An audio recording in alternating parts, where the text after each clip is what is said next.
انفاق فی سبیل اللہ، اللہ کے راستے میں خرچ کرنے کی شرائط بیان کی، یوں سمجھو اس کے آداب بتلائیں۔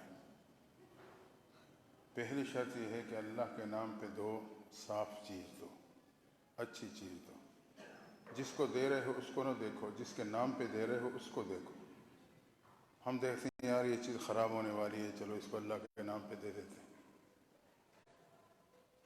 جس کے نام پہ ہم دے رہے ہیں ہم اس کو دیکھیں وہ کتنی عظیم ذات ہے۔ تو اللہ کے نام پہ دو، اچھی اور صاف چیز دو۔ دوسری شرط یہ ہے کہ اللہ کی رضا کے لیے دو، دینے والے کی رضا نہیں، اللہ کی رضا کے لیے دو۔ تیسری شرط یہ ہے کہ دینے کے بعد ملال نہ کرو، افسوس نہ پیدا ہو یار نہ دیتا تو اچھا تھا۔ دے دی ہے، جس کے نام پہ دی ہے بس وہاں نوٹ ہو گئی، وہ اس کا بدلہ دے گا اپنی شان کے مطابق۔ تو دینے کے بعد ملال نہ کرنا۔ اور چوتھی شرط یہ ہے کہ احسان نہ جتلانا، نہ تکلیف دینا۔ نہ احسان جتلانا، نہ تکلیف دینا۔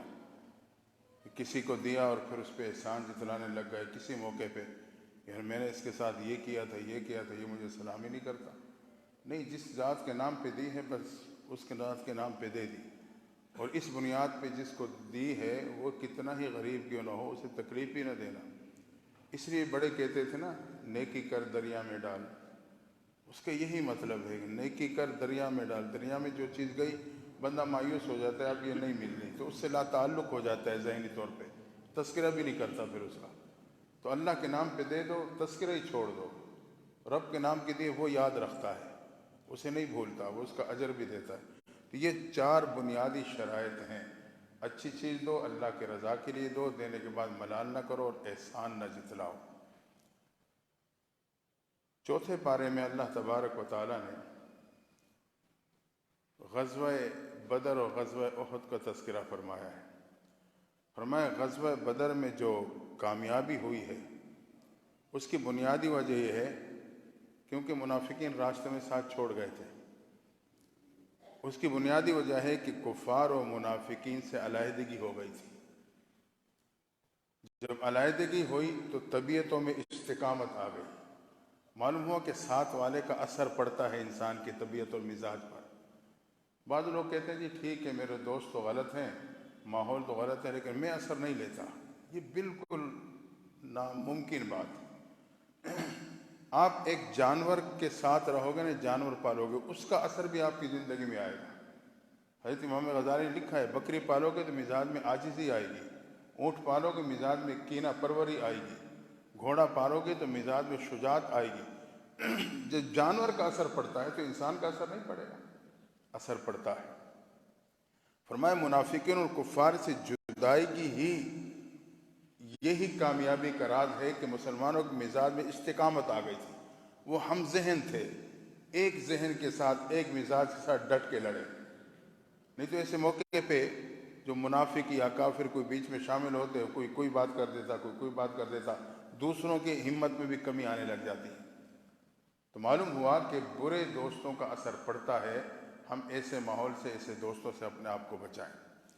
دوسری بات یہ، فرمایا احد کے میدان میں جو وقتی شکست ہوئی ہے یہ نزاع، جھگڑا اور عصیان رسول کی وجہ تھی کہ آپس میں اختلاف ہوا۔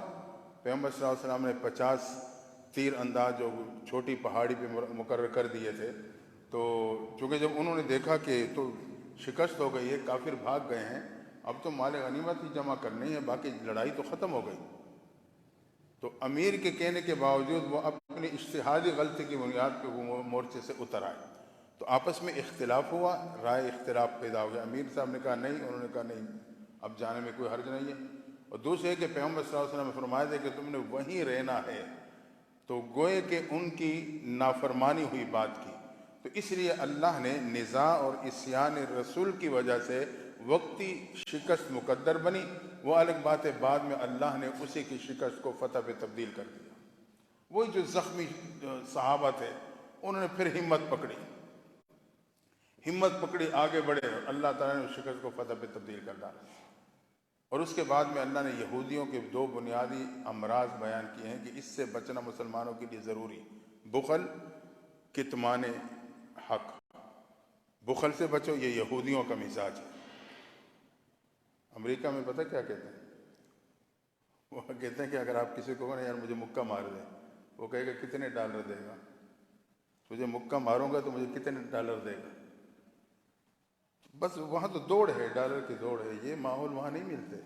ہمارا خوش قسمت ہے، ایک خاندانی نظام ہے، اپنا ایک مذہبی ماحول ہے۔ بہرحال تو یہودیوں کی مزاج میں ایک بخل ہے، ایک کتمان حق ہے، وہ حق کو چھپانے کی کوشش کرتے ہیں۔ فرمایا مسلمان کو چاہیے کہ ان دو امراض سے اپنے آپ کو بچائیں۔ دعا ہے اللہ تعالیٰ ہم سب کو عمل کی توفیق عطا فرمائے۔ اللہم صلی علی سیدنا محمد وعلی آل سیدنا محمد مبارک وسلم۔ یا اللہ سننے سنانے کو قبول فرما، کمی کوتاہی کو معاف فرما، قرآن اور روزے کی شفاعت نصیب فرما، رمضان مبارک کی برکات عطا فرما۔ اللہ تمام بیماروں کو شفا عطا فرما دے، تمام پریشان حال کے پریشانی کو دور فرما دے، قرض داروں کے قرضوں کو ادا فرما۔ یا اللہ بے روزگاروں کو روزگاری نصیب فرما، بے اولادوں کو اولاد صالح نارینہ عطا فرما، جن کے اولاد ہیں نیک و صالح بنا۔ اللہ ہم سب پہ رحم و کرم کا معاملہ فرما۔ یا اللہ جو مسلمان دنیا سے جا چکے ان کی مغفرت فرما۔ مجھے آج ہی معلوم ہوا ہمارے پڑوسی شیخ مشتاق صاحب، ان کی والدہ کا انتقال ہوا ہے گزشتہ دنوں میں۔ دعا فرمائے اللہ تعالیٰ ان کی مغفرت فرما دے، یا اللہ ان کی درجات بلند فرما دے۔